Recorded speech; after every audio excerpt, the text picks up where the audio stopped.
नागपूर शहरात चोरी आणि घरफोडीच्या घटनांनी नागरिकांची चिंता वाढलेली असतानाच यशोधरानगर पोलिसांनी मोठी आणि धडाकेबाज कारवाई करत सराईत चोरट्यांचा टोळीचा पर्दाफाश केला आहे। गुप्त माहितीच्या आधारे करण्यात आलेल्या या कारवाईत अनेक आरोपींना अटक करण्यात आली असून विविध पोलीस ठाण्यांमध्ये दाखल असलेले 6 गुन्हे उघडकीस आणण्यात पोलिसांना यश आले आहेत। या कारवाईत लाखो रुपयांचा मुद्देमाल जप्त करण्यात आला आहे। नागपूर शहरातील यशोधरानगर पोलीस ठाण्याच्या हद्दीत घडलेल्या चोरी आणि घरफोडीच्या गुन्ह्यांचा तपास सुरू असताना पोलिसांना गुप्त माहिती मिळाली। या माहितीच्या आधारे पोलिसांनी विशेष पथक तयार करून संशयित आरोपींना ताब्यात घेतलेत। तपासादरम्यान आरोपींकडून विविध पोलीस ठाण्यांमध्ये दाखल असलेल्या चोरी आणि वाहन चोरीच्या एकूण 6 गुन्ह्यांची उकल करण्यात आली आहे।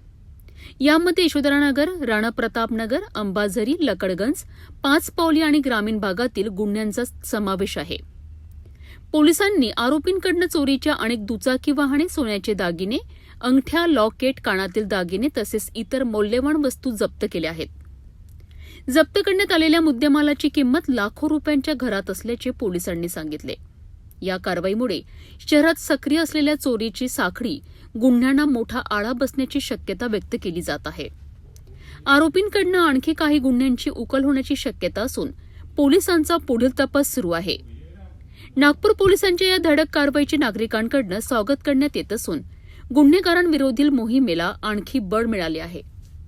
पोलीस स्टेशन यशोधरानगर येथे अपराध क्रमांक 76/2026 कलम 305 BNS प्रमाणे गुन्हा दाखल होता। सदर गुन्ह्याच्या तपासामध्ये आमची PSI नागे आणि PSI नागे व त्याची टीम, पोलीस अहवाल राहुल बेंद्रे, मनीष झरकर, संदीप वानखेडे, सितेश चौरसिया, भूषण येरावर, प्रवीण जाधव, प्रवीण बावनकर हे जे आहेत पोलीस स्टेशन हद्दीत पेट्रोलिंग करत असताना त्यांना गोपनीय माहिती मिळाली की पोलीस स्टेशन यशोधरानगर येथील 76/2026च्या गुन्हा हा यशोधरा हद्दीत राहणारे शेख मोइनुद्दीन उर्फ रहीम शेख, वय 23 वर्ष, वनदेवी नगर व त्याचा साथीदार मोहम्मद कैफ असमुद्दीन अन्सारी यांनी केला आहे आणि त्याच्या इतर 2 साथीदारांनी मिळून ते केला आहे अशी माहिती मिळाली। त्यांनी सदरच्या पथकाने तात्काळ त्यांना ताब्यात घेऊन विश्वासाने चौकशी केली असता त्यांनी सदर गुन्हा केल्याचे कबूल केले आणि गुन्ह्यामधील चोरलेला मुद्देमाल हा दिला। त्याच्यासोबतच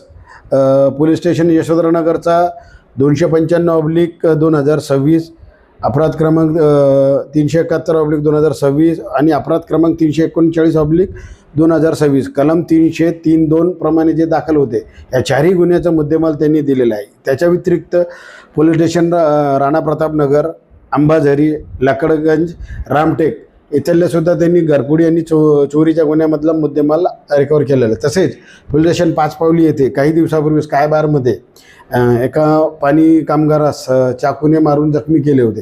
तर तो गुन्हा पण सदर आरोपीतनेच केला आहे, ते पण आम्ही निष्पन्न केला असून ते 5 पावलीचे कलम 302 अपराध क्रमांक 302/26 कलम 118(1) मधील आरोपी सुद्धा याच्यामधले नरेंद्र उर्फ बाली, चिंतामण बोकडे, निलेश मुरलीधर बावणे याला सुद्धा मी ताब्यात गेले आणि यांच्याकडून एकूण आम्ही 5-6 वाहनं आणि 5,98,000चा सोने चांदीचा नगदी मुद्देमाल जप्त केला आहे। या सदरच्या गुन्ह्यामध्ये आणखीन गुन्हे उघडकीस येण्याची शक्यता आहे। सदर मालाच्या बाबत आम्ही पोलीस स्टेशन नागपूर शहर आणि ग्रामीण भागात अधिक तपास करीत असून जे काही सोन्याचा मुद्देमाल आहे यांची जे काही हे निघतील रिसिव्हर निघतील त्याप्रमाणे आम्ही याच्यामध्ये अधिक चौकशी गुन्हा दाखल करीत आहोत। सदरची कामगिरी ही माननीय उपायुक्त नित्यानंद झा यांच्या मार्गदर्शनाखाली सहाय्यक पोलीस आयुक्त रोहित ओवळ व आमच्या मार्गदर्शनाखाली वैभव नागे, पोलीस हवालदार राहुल बोंद्रे, पोलीस अंमलदार मनीष झरकर, संदीप वानखेडे, सितेश चौरसिया, भूषण येरावर, प्रवीण जाधव, प्रवीण बावनकर या सर्वांनी केले आहेत। नागपूर पोलिसांच्या सतर्क तपासामुळे सराईत चोरट्यांच्या टोळीचा पर्दाफाश झाला असून लाखो रुपयांचा मुद्देमाल हस्तगत करण्यात आला आहे। या प्रकरणात आणखी काही धक्कादायक खुलासे समोर येण्याची शक्यता व्यक्त केली जात आहे।